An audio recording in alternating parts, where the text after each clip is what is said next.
हाँ देखिए, अगला टॉपिक हमारा क्या है? सेल्फ इंडक्टेंस है, ठीक है। तो जैसे हम लोगों ने कंडक्टर की दो प्रॉपर्टीज पढ़ी हैं, रेजिस्टेंस और क्या, कैपेसिटेंस। अभी एक तीसरा प्रॉपर्टी आएगा जिसका नाम है इंडक्टेंस है। तो एक्चुअली इंडक्टेंस दो टाइप का होता है, एक सेल्फ इंडक्टेंस होता है और एक होता है म्यूचुअल इंडक्टेंस। बोलो ना, हाँ तो यस यस बोलते रहो बीच बीच में, ठीक है। तो सेल्फ इंडक्टेंस होता है और क्या होता है, म्यूचुअल इंडक्टेंस। लेकिन जो प्रॉपर्टी है उसको हम लोग इंडक्टेंस ही बोलते हैं, ठीक है। अब सुनिएगा, कोई कोयल है, अगर आप इस कोयल में करंट को चेंज करते हैं तो पहले तो आप ये देखिए, मैं पक्का भगा दूंगा अभी आपको, ठीक है।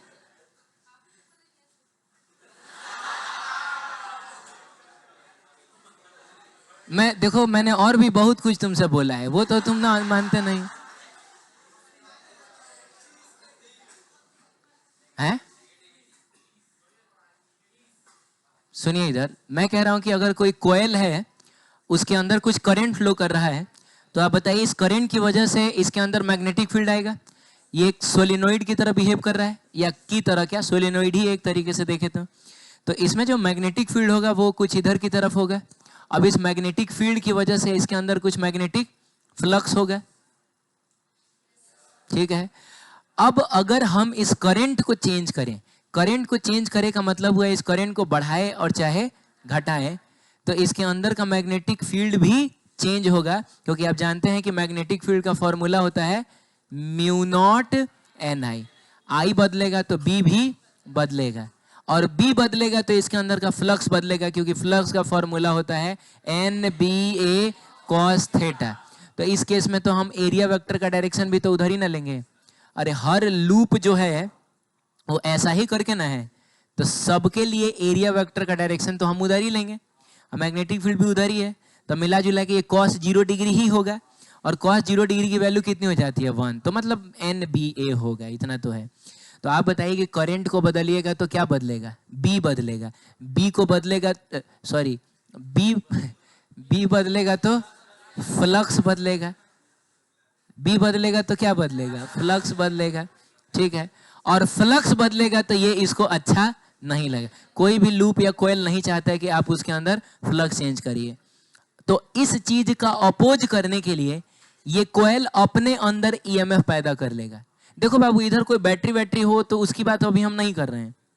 अरे बोलिए ना, हो सकता है कोई बैटरी से कनेक्टेड हो ये बेचारा, और ये एक वेरिएबल वोल्टेज वाला सोर्स हो, बोलो ना।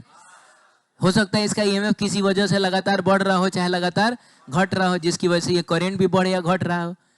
तो ये चीज इसको अच्छा नहीं लगेगा और ये अपने अंदर ईएमएफ पैदा कर लेगा। आप समझ रहे हैं? मतलब ये कोयल खुद एक बैटरी की तरह बिहेव करना। ईएमएफ पैदा कर लेने का क्या मतलब हुआ कि एक एंड हो जाएगा हाई पोटेंशियल पे, एक एंड हो जाएगा लो पोटेंशियल पे। ये अपने अंदर ईएमएफ पैदा कर लेगा ना। तो खुद में हो रहे करंट के चेंज का अपोज करने के लिए अगर कोई कोयल खुद में ही ईएमएफ इंड्यूस कर ले, बोलिए, इस प्रोसेस को बोला जाता है सेल्फ इंडक्शन, और इस प्रॉपर्टी को बोला जाता है सेल्फ इंडक्टेंस। क्लियर है? फिर से बोलो, ये क्या है, कौन सी प्रॉपर्टी है ये? खुद के अंदर हो रहे करंट के चेंज का अपोज करने के लिए, खुद के अंदर फ्लो कर रहे करंट के चेंज का अपोज करने के लिए अगर कोई कोयल अपने अंदर ईएमएफ पैदा कर ले, उसको क्या बोलते हैं? हाँ, उस प्रॉपर्टी को बोला जाता है सेल्फ इंडक्शन, ठीक है। तो पढ़िए, यही ऐसा ही कुछ इसमें लिखा होगा, property of a coil by virtue of which. By virtue of which का मतलब हुआ जिसकी वजह से इट अपोजेस द चेंज। अब चेंज में दो चीजें आएंगी, या तो ग्रोथ कर रहा होगा, नहीं तो डिके हो रहा। ग्रोथ का मतलब बढ़ना, डिके का मतलब घटना, है ना। हाँ, of current through it by inducing EMF in it. अरे बोलिए ना, ये अपोज करता कैसे है? अपने अंदर ईएमएफ इंड्यूस करके, इज कॉल्ड सेल्फ इंडक्टेंस। हाँ, प्रॉपर्टी को बोलेंगे self inductance and the process is called self induction. सही है? तो अब सुनो ना, अब अपने अंदर करंट के चेंज को अपोज करने के लिए ये जो ईएमएफ इंड्यूस्ड कर रहा है ना, ये इंड्यूस्ड वर्ड से ही क्या निकला है? इंडक्शन और इसीलिए उस प्रॉपर्टी को हम लोग इंडक्टेंस बोलते हैं ना। तो अब हम एक कोयल को जो है वो इंडक्टर के नाम से जाना करेंगे। देखिए एक नॉर्मल कंडक्टर हुआ करता था, लेकिन हमने करंट इलेक्ट्रिसिटी में इसको रजिस्टर के नाम से जाना था कि नहीं। नॉर्मल 2 प्लेट्स हुआ करती थी, लेकिन कैपेसिटर नाम के चैप्टर में हमने इसको कैपेसिटर कहा था कि नहीं। अब बोलिए ना। इसी तरीके से आज के बाद से अगर कोई कोयल होगा तो अब हम उसको एक और नाम से जानेंगे, इंडक्टर के नाम से। इंडक्टर वो जिसके अंदर इंडक्टेंस आता हो, अरे रजिस्टर वो जिसके अंदर रेजिस्टेंस होता हो, कैपेसिटर वो जिसके पास कैपेसिटेंस होता हो। तो इंडक्टर वो जिसके अंदर इंडक्टेंस नाम की प्रॉपर्टी हो। तो नॉर्मल कॉइल को अब हम लोग इंडक्टर बोला करेंगे। और इंडक्टर एक होगा आइडियल। आइडियल इंडक्टर का मतलब हुआ ना कि ये बहुत मोटे वायर से बना होगा और इसका रेजिस्टेंस हम लोग एकदम नेग्लिजिबल लेके चलेंगे। आप समझे नहीं। हम मान के चलेंगे कि इसके पास खाली इंडक्टेंस ही है, कोई रेजिस्टेंस नहीं है। तो अगर आइडियल इंडक्टर है बच्चों तो उसका रेजिस्टेंस कितना होगा। लेकिन कोई प्रैक्टिकल इंडक्टर होगा तो जाहिर सी बात है बना तो तार से ही ना होगा, और दुनिया में कोई तार नहीं है जिसके पास आर नहीं। क्या बात है। तो अगर कोई प्रैक्टिकल इंडक्टर है, बोलो ना, तो उसको अब हम कुछ यूं दिखाएंगे। कहने का मतलब है कि अगर ए से लेकर बी तक एक इंडक्टर है जो कि प्रैक्टिकल है, जो कि मतलब जीरो रेजिस्टेंस वाला, तो स्वर्ग लोक में ही मिलता होगा, धरती पे नहीं मिलता है। धरती पे कोई भी कोयल लीजिएगा कुछ ना कुछ रेजिस्टेंस तो उसका होगा ना। हाँ, तो उसको हम ऐसे दिखाएंगे। इसको हम सेपरेट कर देंगे, रेजिस्टेंस अलग और इसका इंडक्टेंस अलग। हम पढ़ेंगे इंडक्टेंस को डिनोट किया जाता है एल से, जैसे रेजिस्टेंस को डिनोट किया जाता है आर से। कैपेसिटेंस को पढ़ेंगे, इंडक्टेंस को डिनोट किया जाता है एल से। सही है। मतलब हम ये बताना चाह रहे हैं यहाँ पर कि एक ऐसा इंडक्टर है जिसके पास इंडक्टेंस भी है और जिसके पास रेजिस्टेंस भी है। तो प्रैक्टिकल हो गया ये। आप अपनी किताब में देखिए ये सारी चीजें ठीक ऐसी ही लिखी हुई।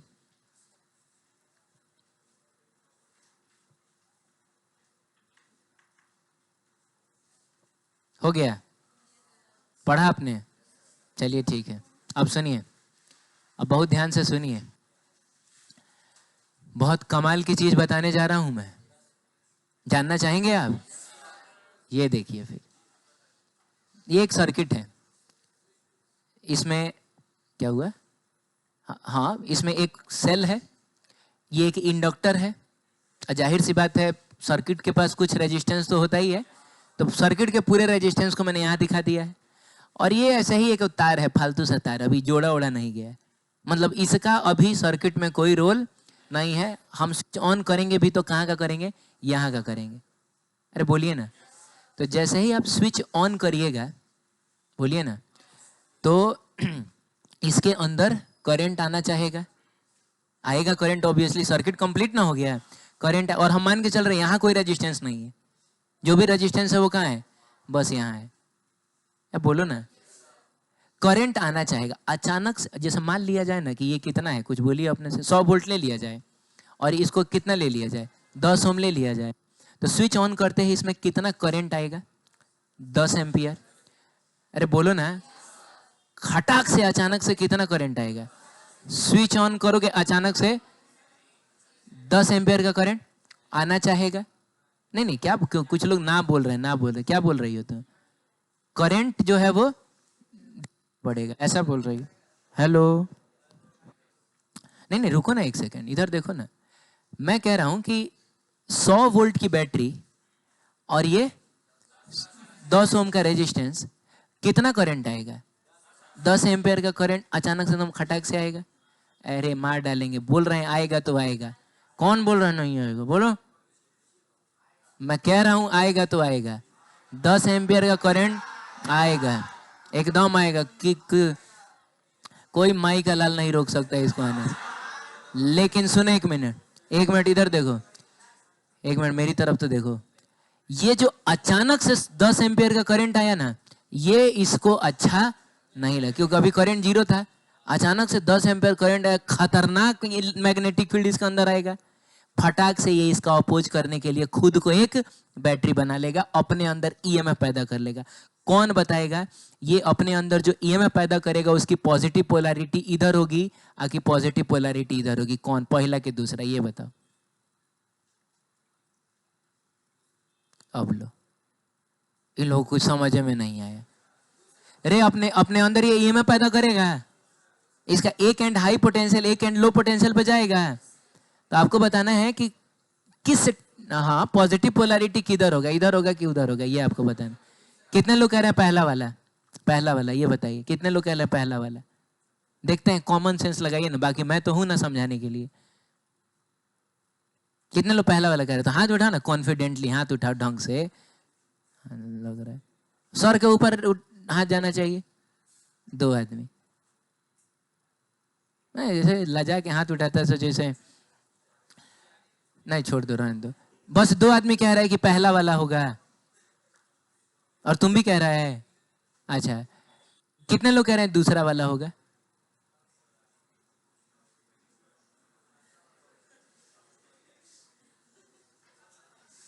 सब क्या बताएं हम। कितने लोग दूसरा वाला? थोड़ा जल्दी करो ना, टाइम कम है। तुम कह रहे हैं दूसरा वाला होगा, रीजन तुम बता सकता है? बकवास नहीं करिए, रीजन बता सकते हो? एनीवन? तुम रीजन बताओगी, और तुमको पहले वाले का रीजन बताना है। चलो तुम रीजन बताओ।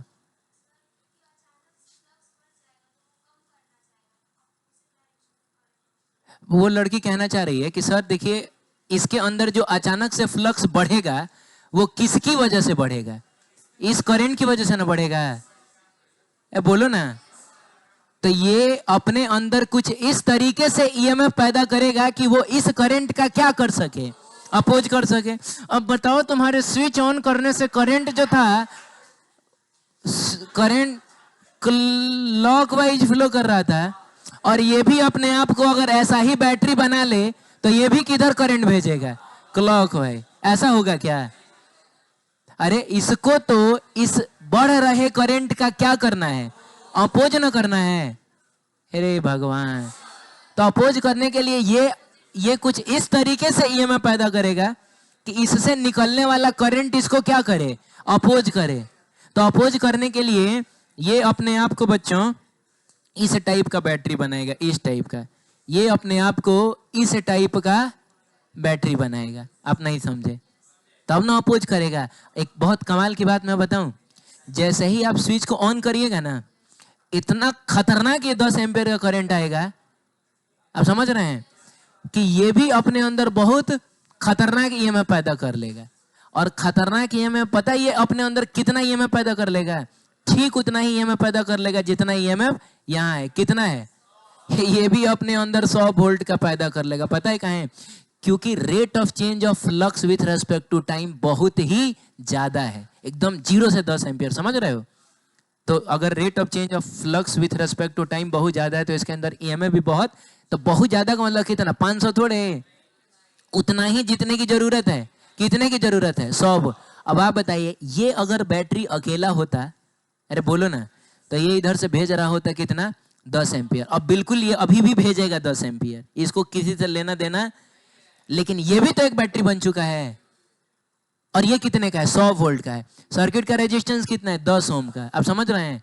ये भी 10 एम्पियर भेज देगा। जाओ इधर से। अब तुम बताओ नेट करंट कितना हो गया? बताओ ना। 0 एम्पियर नहीं हो गया? यानी कि स्विच ऑन करते ही सर्किट में करंट कितना है? 0 है। आप समझ रहे हैं? और क्यों 0 है? क्योंकि इसने तो 10 एम्पियर भेजा ही है। इसको मतलब नहीं है उससे, इसको मतलब है बस इससे। 10 एम्पियर इसने भेजा है, लेकिन ये चीज उसको अच्छा नहीं लगा। वो क्या करेगा? अपने अंदर ईएमएफ पैदा कर ले, उधर से भेज देगा 10 एम्पियर, और नेट करंट कितना हो जाएगा? तो एकदम T = 0 पे बच्चों करंट की वैल्यू कितनी हो जाएगी? 0। अगर नेट करंट की बात की जाए तो 0 हो जाएगा। आई नेट कितना हो जाएगा? बोलो जल्दी। अब ध्यान से मेरी बात और सुनो तुम। अगर करंट हमेशा के लिए 0 रह गया, समझना, तब तो इसके अंदर फ्लक्स हमेशा के लिए 0 रहेगा। और 0 रहेगा का मतलब कांस्टेंट रहेगा, और जब फ्लक्स कांस्टेंट हो जाए तो इसका ईएमएफ 0 हो जाएगा। अब समझे ही नहीं? नहीं ना समझे आप? कितने लोग समझ गए जो मैंने कहना चाहा? फिर से समझाता हूं मैं, फिर से समझाता हूं। ठीक है, कोई बात नहीं है। मैं कह रहा हूं स्विच ऑन किया, करंट कितना? 0। वजह क्या है? क्योंकि इधर से 100 और इधर से भी 100। याद है ठोकने वाला मेथड, ठोक दोगे तो ईएमएफ 0 हो गया। वो ऐसे भी देख सकते हैं हम लोग। करंट करंट ना देख के वो मेथड भी इस्तेमाल करे तो इसको उठा के ले आओ ना, इधर इधर करो तो इधर है 100 उधर है 100, 0 नहीं हो गया। नेट ईएमएफ पूरे सर्किट का कितना? 0 आ गया। लेकिन नेट ईएमएफ के 0 करने के लिए इसका तो ईएमएफ 100 वोल्ट रहना पड़ेगा ना, और इसमें तभी ईएमएफ इंड्यूस्ड होगा जब इसमें का फ्लक्स चेंज करेगा। अब अगर मान लीजिए कि इसमें 0 करंट कांस्टेंट रह गया, नहीं समझे ना? स्विच ऑन किया, करंट कभी फ्लो हुआ ही नहीं, तो अगर करंट कांस्टेंट रह गया 0, अरे 0 भी तो एक कांस्टेंट ही ना है, तो यार तब इसमें ईएमएफ इंड्यूस्ड रहेगा? नहीं रहेगा। इसमें तो तब ईएमएफ इंड्यूस्ड होगा जब फ्लक्स चेंज होगा। तो अब ये अब इसने आके करंट को कितना कर दिया? 0 कर दिया, हो गया। अब ये खत्म भी तो होगा। क्यों खत्म होगा? क्योंकि करंट फ्लो नहीं कर रहा है। तो खत्म होगा तो ये अपने ईएमएफ को कम करेगा, तो कम करेगा तो एक बार 0 नहीं हो जाएगा। मान लीजिए कि 100 से कितना हुआ? 90 हुआ। 100 से कितना हुआ? 90 हुआ। 90 हुआ, ये देखो इधर 100 से ये हुआ 90 वोल्ट। तो आप बताइए अब ये इधर से कितना करंट भेजेगा? अब ये इधर से भेजेगा 9 एम्पियर। क्या बोलते हो बच्चों? अरे 9 एम्पियर भेजेगा, इधर जा रहा है 10 एम्पियर। अब बताइए तो इसमें करंट कितना फ्लो करेगा? तो आपको नहीं लग रहा है इधर की तरफ अब 1 एम्पियर फ्लो करेगा? आप समझे क्या क्या लग रहा है? ये 1 एम्पियर करंट कांस्टेंट रह जाएगा क्या? अगर ये 1 एम्पियर करंट कांस्टेंट रह गया, नहीं समझे आप, तो फिर इसमें का ईएमएफ कितना हो जाएगा? 0 हो जाएगा। क्योंकि करंट कांस्टेंट तो फ्लक्स कांस्टेंट, फ्लक्स कांस्टेंट तो इसमें ईएमएफ 0, यानी ये कांस्टेंट तो बाबू नहीं रहेगा। अदरवाइज इसको क्या होना पड़ेगा? 0 हो जाना पड़ेगा। तो ठीक है, अभी कितना है? 1 एम्पियर है, बोलो। तो अगर हम ये माने कि चलो 1 एम्पियर पे कांस्टेंट हो गया, तब इसकी वैल्यू कितनी हो जाएगी? 0 होनी चाहिएगी। तो 0 होने के लिए 90 से ये कहाँ जाएगा? 80 पर जाएगा। तो जब ये 80 पर जाएगा तो ये इधर से कितना करंट भेजेगा? तो 8 एम्पियर करंट इधर से, तो 80 कितना हो जाएगा? अब बात को समझ रहे हैं? यानी कहने का मतलब है कि धीरे धीरे इसका ईएमएफ कम होता जाएगा और धीरे धीरे सर्किट का करंट जो है वो बढ़ता चला जाएगा। बोलो, एक ऐसा समय आएगा कि कम होते होते ये 10 वोल्ट हो गया। कितना हो गया बोलो? 10 वोल्ट हो गया। 10 वोल्ट अगर ये हो गया बाबू, 10 वोल्ट हो गया तो ये किधर इधर से कितना भेजेगा? 1 एम्पियर भेजेगा। आप समझ रहे हैं? और इसने कितना भेज दिया है?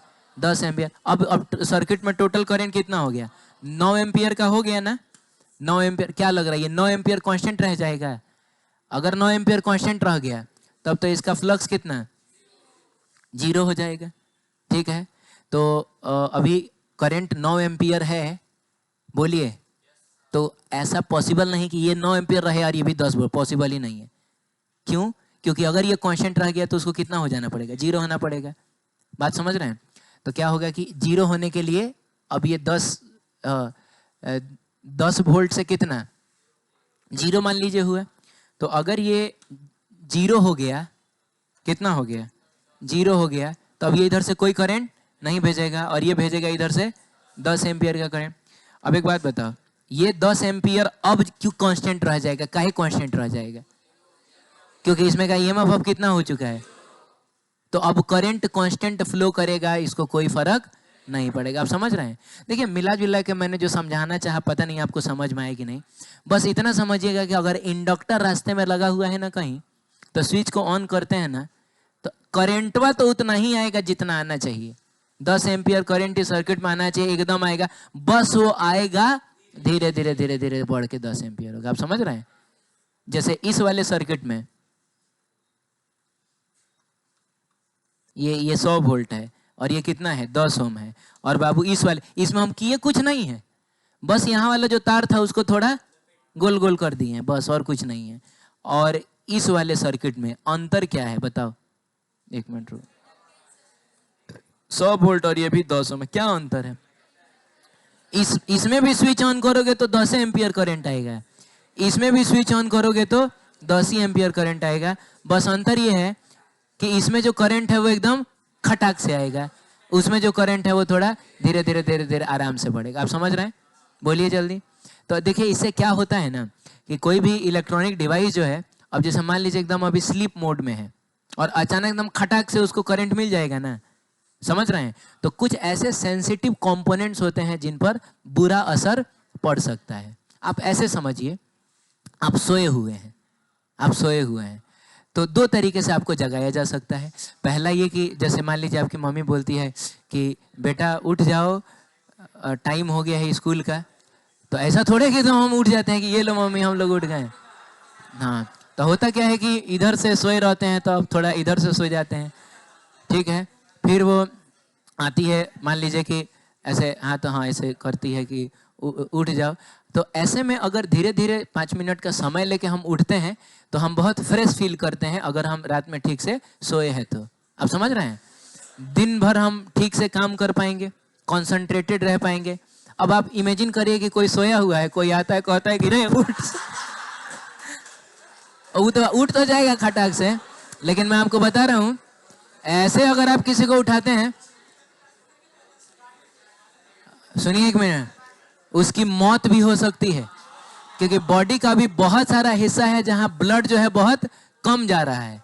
जैसे आप किसी चीज को देख नहीं रहे हैं, उतना आप सुन भी नहीं रहे हैं, तो आंख कान में जो शायद ब्लड जाता होगा वो भी कम जाए, लेकिन अचानक से आपके उठने से ना ब्लड बहुत तेजी से वहां जाएगा, हो सकता है कि आपका ब्रेन हेमरेज कर जाए, आप मर सकते हैं। तो कभी भी ऐसे किसी चीज को, चलो हो गया ना, हाँ, कभी भी किसी को ऐसे तो नहीं ही उठाया जाता है, उठाना भी नहीं चाहिए, है कि नहीं? इलेक्ट्रिकल कंपोनेंट्स के साथ भी ऐसा ही होता है, उनको भी अचानक से अगर करंट मिल जाए, ठीक है, सारे कंपोनेंट्स नहीं, लेकिन कुछ कंपोनेंट्स ऐसे होते हैं जो सेंसिटिव होते हैं, वो खराब हो सकते हैं। इसीलिए आप देखते होंगे कि जब एसी को ऑन किया जाता है तो एकदम खटाक से हवा नहीं देने लगता है, उसको 1-1.5 मिनट का समय लग जाता है ऑन होने में आराम से, फिर धीरे धीरे हवा देता है, क्योंकि उसमें ढेर सारे कंपोनेंट्स हैं। अरे बोलिए ना। हाँ, तो बस इंडक्टर का यही काम है कि वो जान बचाता है धीरे धीरे धीरे धीरे आराम से। ठीक है, ये कहानी है। अब ध्यान से सुनिए, अब सुन ध्यान से, करंट बढ़ के कितना हो चुका है आफ्टर अ लॉन्ग टाइम? चलिए एग्जांपल से ही समझ रहे हैं, ज्यादा अच्छा से समझ में आ रहा है। ये कितना है? 10 ओम है। शांत रहो। करंट कितना हो चुका है? 10 एम्पियर, और वो कांस्टेंट है, तो अब इसको भी कोई फर्क नहीं पड़ रहा है, अब इसके अंदर भी ईएमएफ अभी एकदम 0 है। चलिए 10 एम्पियर का करंट इसमें फ्लो कर रहा है। अब हमने क्या किया, स्विच को, अब नहीं, अभी तो स्विच ऑन ना है, यहां वाले स्विच को ऑफ करके और इसको ऑन करेंगे। देखिए एक मिनट में समझाता हूं। इसको ऑन क्यों करेंगे? ताकि एक सर्किट कम से कम कंप्लीट रहे। ओ माय गॉड, अगर हम इसको ऑफ कर दें, मतलब यहां का रास्ता खोल दें ऐसे, तो सर्किट कंप्लीट ही नहीं है, तब तो किसी भी कीमत पर करंट फ्लो नहीं करेगा। आप समझ रहे हैं? तो हम ना कुछ ऐसा करेंगे, और ऐसा होता है इन सारे डिवाइसेस में, कि यहां से आप स्विच को ऑफ करिएगा ना तो एक सर्किट यहां आके जुड़ जाएगा, ताकि सर्किट कम से कम कंप्लीट रहे। अब ध्यान से सुनना होगा। क्या हो गया? ये करके इसको जोड़ दिया मैंने, और एकदम t = 0 पे जब हमने स्विच ऑफ किया, उस समय कितना करंट जा रहा था? तो कुछ फ्लक्स भी जा रहा होगा इसमें। आप समझ रहे हैं ना? हमने स्विच को ऑफ कर दिया, इसने सप्लाई देना बंद, अचानक से करंट जो है वो 10 से कितना हो जाएगा? 0 हो जाएगा। या बोलो ना, कितना हो जाएगा जी? अब ये चीज भी तो इसको अच्छा नहीं लगेगा, जैसे 0 से 10 हो जाना अच्छा नहीं लगा था, 10 से 0, तो ये एक बार फिर से बहुत भयंकर वाला बैटरी बनेगा।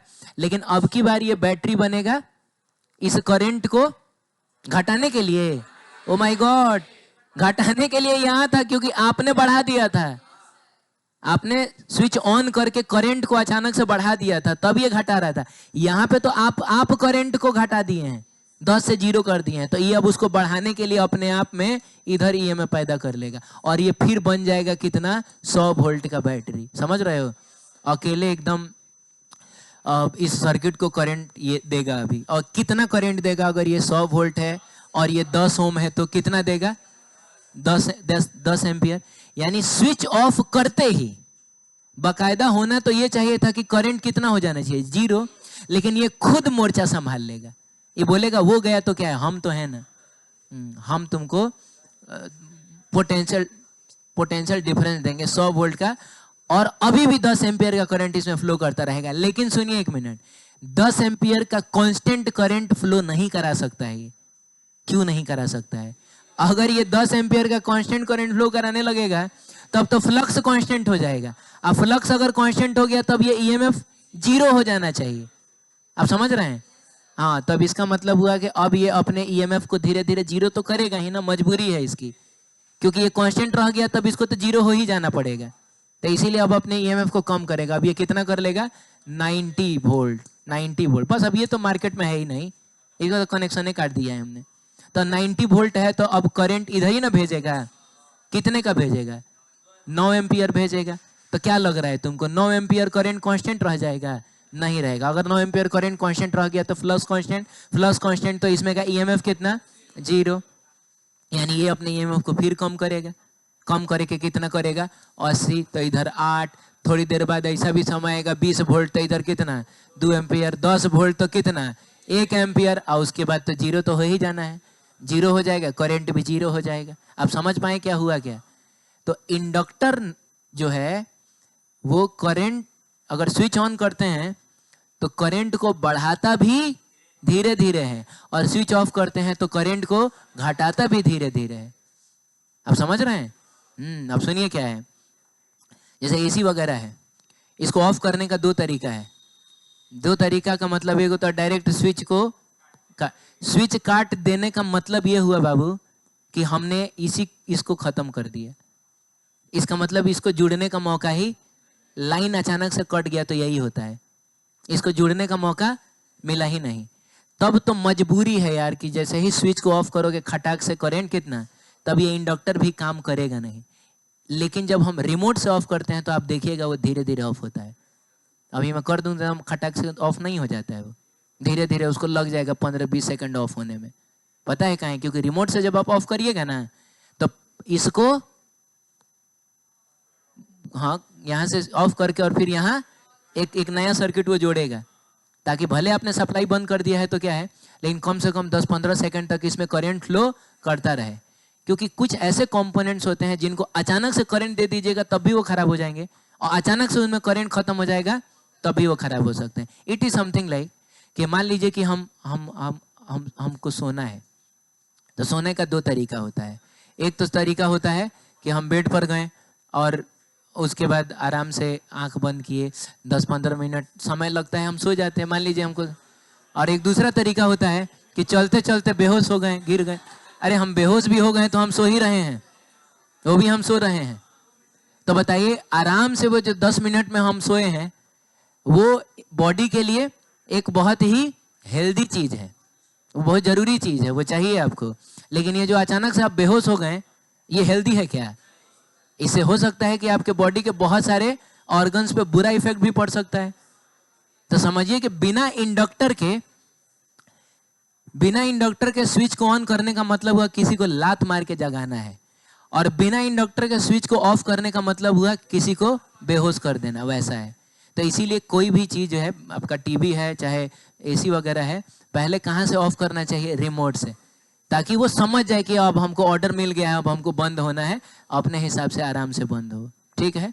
तो ये होता है इंडक्टर का काम। अब ये सारी बातें जो है देखिए यहाँ पर लिखी हुई हैं कि when switch S1 is closed, switch S1 को हम क्या किए बताइए? हाई देखिए यहाँ क्लोज कर दिए, नहीं कर दिए? तो क्लोज कहाँ गया? करंट ग्रोज क्या? स्लोली, धीरे धीरे करंट बढ़ेगा in the branch with inductor becomes. एक मिनट रुक जाइए, क्या बोला है? नहीं बोला कुछ सही होगा, हम लोग पढ़ा सही सीक्वेंस, ये सही रिदम में नहीं है इसीलिए लग रहा है कुछ गलत है। When switch S1 is closed, current grows slowly in the branch with inductor and becomes, and होना चाहिए लेकिन यहाँ एंड बिकम्स क्या? मैक्सिमम। मतलब ये हुआ कि जब आप स्विच को ऑन करते हैं ना, तो वो ब्रांच जिसमें इंडक्टर लगा हुआ है उसमें करंट धीरे धीरे ग्रो करेगा, और करते धीरे धीरे ग्रो करते करते क्या हो जाएगा, कुछ मैक्सिमम हो जाएगा।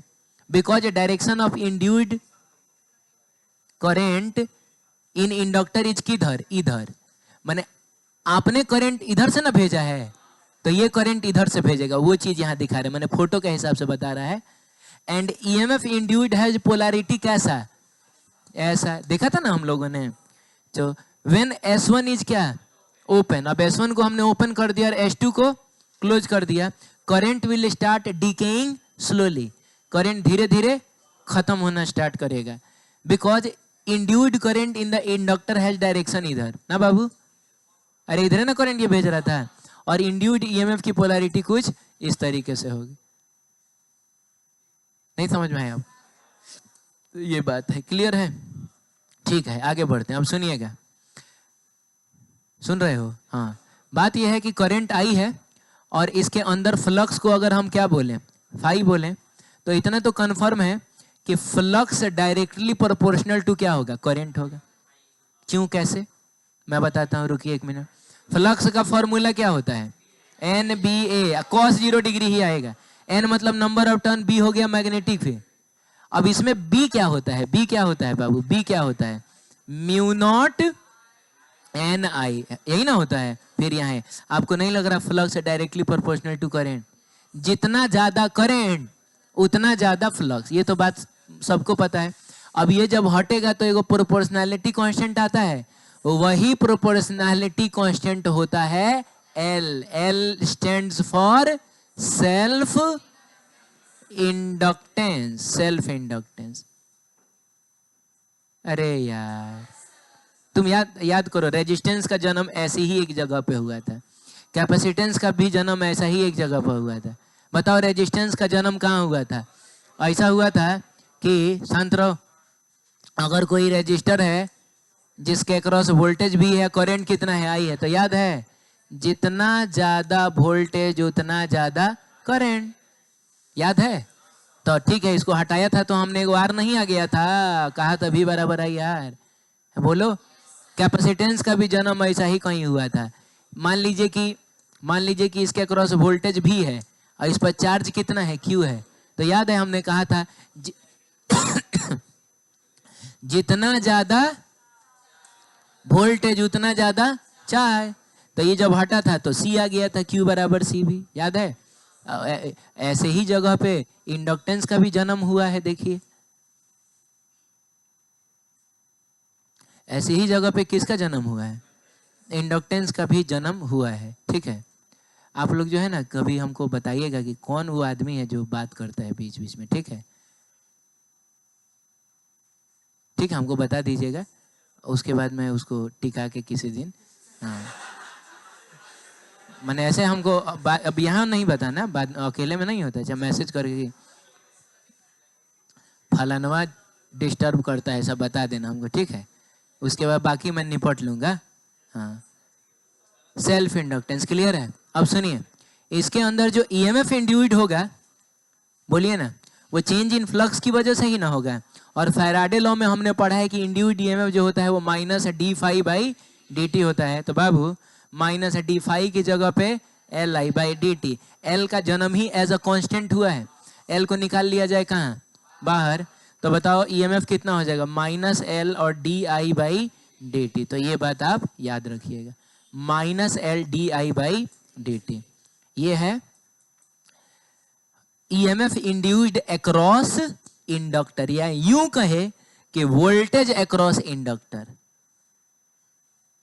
अरे क्या है ये, वोल्टेज अक्रॉस इंडक्टर है ना?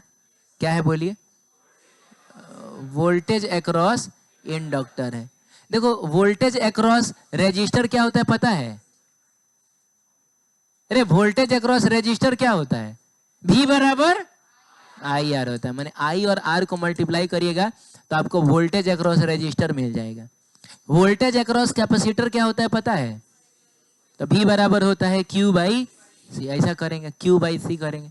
लेकिन वोल्टेज अक्रॉस इंडक्टर चाहिए तो आपको करना होगा minus of L D I by, माने एल को आपको मल्टीप्लाई करना होगा rate of change of current with respect two times. ठीक, चलिए ठीक है, ये देख लीजिए उसमें लिखा हुआ है। इसका जो ऐसा यूनिट होता है, इसका जो क्या होता है बोलिए, ऐसा यूनिट होता है, वो होता है हेनरी। हेनरी होता है, डिनोटेड बाय एच।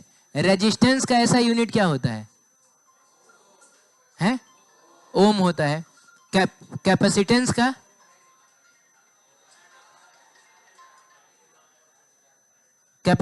क्या होता है बोलिए? फैराड होता है। इसका क्या होता है? हेनरी होता है। डिनोटेड बाय क्या? एच। अब वोल्ट सेकंड पर एम्पियर चाहे जूल पर एम्पियर स्क्वायर आता है, तो ये सब आगे चल कर डिराइव हम लोग कर सकते हैं। ठीक है, तो ऐसा है कहानी। आगे बढ़े। हमको लग रहा है वोल्ट सेकंड पर एम्पियर को तो हम अभी कर सकते हैं। कैसे कर सकते हैं? एल का हमको निकालना है, इसका क्या होता है? वोल्ट होता है। आई क्या है? टाइम है, तो टाइम का सेकंड होता है, तो सेकंड वाई इधर जाएगा। आई करंट है, एम्पियर नहीं तो नहीं आ गया, वोल्ट सेकंड पर एम्पियर नहीं आ गया। और आगे चल के एनर्जी का फॉर्मूला डिराइव करेंगे ना, तो जूल वाला भी हमको पता चल जाएगा। अब होता भी है, एनर्जी का फॉर्मूला ही होता है हाफ एल आई स्क्वायर। क्या होता है? Half L I square. तो एल का अगर यूनिट चाहिए तो आई स्क्वायर को नीचे लेके जाएं, तो एनर्जी का होता है जूल, इसका हो जाएगा एम्पियर स्क्वायर, ये हो जाएगा एल का। ठीक है, चलो ठीक है, हेनरी याद रखना। So Bihar board 2015, which is self unit of self induction. देख लो सेल्फ इंडक्शन का यूनिट पूछ रहा है। मैंने इसको नाउन प्रोनाउन एडजेक्टिव एडवर्ब में भी सेल्फ इंडक्शन एक प्रोसेस है, सेल्फ इंडक्टेंस एक प्रॉपर्टी है, वो फिजिकल क्वांटिटी। सेल्फ इंडक्शन को फिजिकल क्वांटिटी थोड़े है। अरे बोलो ना, जैसे मैं कहता हूं एक पार्टिकल का मोशन हुआ है, तो बताओ मोशन का ऐसा यूनिट क्या हुआ? तो मोशन का थोड़े ऐसा यूनिट होता है, उसकी वेलोसिटी का ऐसा यूनिट होगा। हाँ, तो मोशन एक प्रोसेस है। पार्टिकल एक जगह से दूसरे जगह गया, तो इस प्रोसेस को हम लोग बोलेंगे कि उसमें मोशन हुआ है ना बाबू। ठीक, तो इसका हेनरी नहीं हो जाएगा। बिहार बोर्ड है, थोड़ा सा चलता है इसके साथ हम लोगों का। 1 हेनरी इज कितना?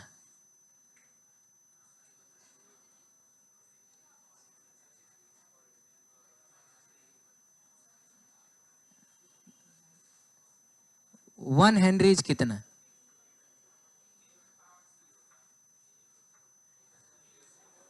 बोलिए तो बाबू। हाई कह रहा है 10⁻³ मिली हेनरी बोल रहा है, तो मिली का मतलब क्या होता है? तो हाई कट नहीं गया, 1 हेनरी नहीं आ गया, तो यही ना ऑप्शन होगा। तो और कुछ था ही नहीं इसमें, तो फालतू क्वेश्चन था। ये होगा क्या? इसको कन्वर्ट करोगे तो 10⁻³ हेनरी आ जाएगा। इसको करोगे तो 10⁻⁻6 हेनरी आ जाएगा। इसको करोगे तो 10⁻³ हेनरी आ जाए। सही है। हाई क्या है? Long solenoid has 100 turns, current time. ठीक है, हम लोग नेक्स्ट क्लास में मिलेंगे, इसको करेंगे, समय भी हो गया।